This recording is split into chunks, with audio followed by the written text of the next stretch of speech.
Hi everyone, my name is NITHRASHINI SUGUMARAN. I'm from 5 Gigih, SMK Abdurrahman Khalid. So today I'm going to present to you about car brake hydraulic system. So let's go.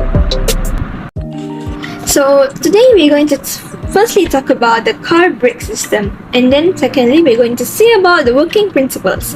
Thirdly, we're going to know the types of braking system, and last but not least, we're going to see the specifications of the brake system. So let's go!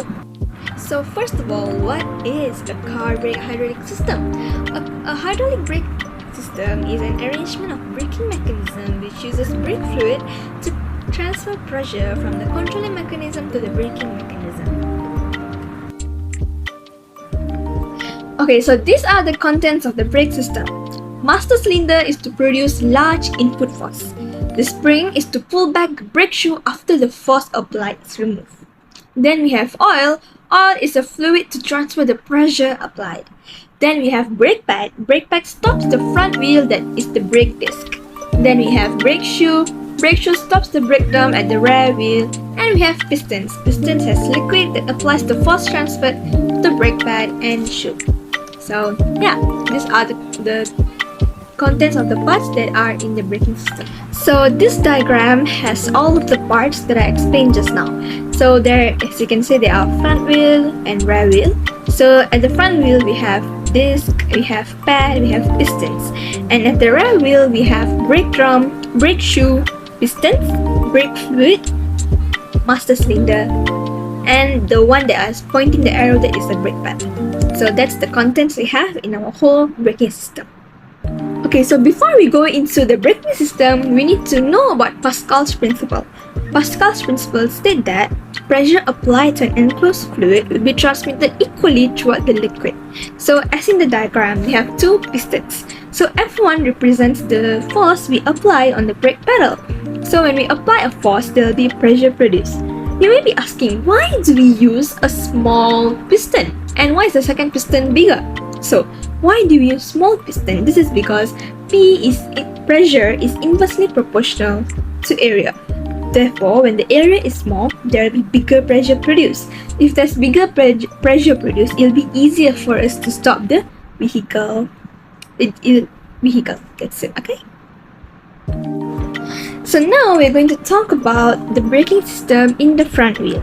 So, when the brake pedal is pressed, the piston of the master piston applies pressure on the brake fluid. So, as I told you just now, when you apply pressure on the brake fluid, it will transfer equally to the all braking system. So then the cylinders at the wheels actuate a pair of pistons that pushes a pair of friction pads to press against the surface of brake disc. Then the frictional force causes the brakes to stop. After the brake is released, the friction pad releases the brake disc and allow them to rotate again. So this is how they work, and it's really easy to understand. So because when you apply a pressure, the brake fluid will transmit the pressure, and the brake pads will hold the brake disc in a place from avoid them from rotating. So this is how the front wheel braking system works. So the rear wheel is the wheel behind the vehicle. So when the brake pedal is pressed, the piston of the master piston applies pressure on the brake fluid. Then the cylinders at the wheels actuate a pair of pistons that pushes a pair of friction pads to press against the surface of brake drum. The frictional force causes the brakes to stop. Then, after the brake is released, the springs pull the brake shoe and allow the brake drum to rotate again. So the rear wheel is the wheel behind, and after there's pressure applied, as you can see, the brake shoe will go from inwards to outwards to press against the brake drum. They will hold the brake drum in place. After the brake is released, or after the pressure applied is released, the springs will pull back the brake shoe to their original position. So this is how the rear wheel works. So now let's see the types of brake. So we have three brakes: anti-lock brakes, disc brakes, and drum brakes. So anti-lock brakes is also called ABS, prevent the wheels from locking up in order to keep the tire from skidding. So it involves gently applying and releasing of the brakes in rhythm to prevent the wheels from knocking up while still allowing to steer. So these brakes are really helpful because they can prevent you from accidents. Then we have the disc brake. Disc brakes are used in the front wheel. They have a rotor which attached directly to the wheel. So the rotor has brake pads and pistons. Then we have drum brakes. Drum brake consists of brake drum attached to the inside of the wheel. So they have brake shoes to, like I showed, they are used in the rear wheel, and they have brake shoes to hold the hold the tires in a place when brake is applied.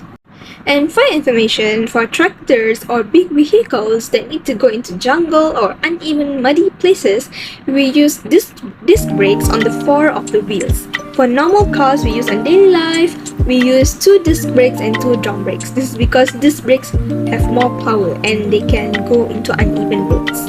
Okay? Last but not least, these are specifications of each and every part in the braking system. So firstly, we have brake fluid. Brake fluid should have a high boiling point so that it won't evaporate. Then we have master cylinder that needs to be small in order for it to produce high pressure. So if we have high pressure, it's easier for us to stop the vehicle.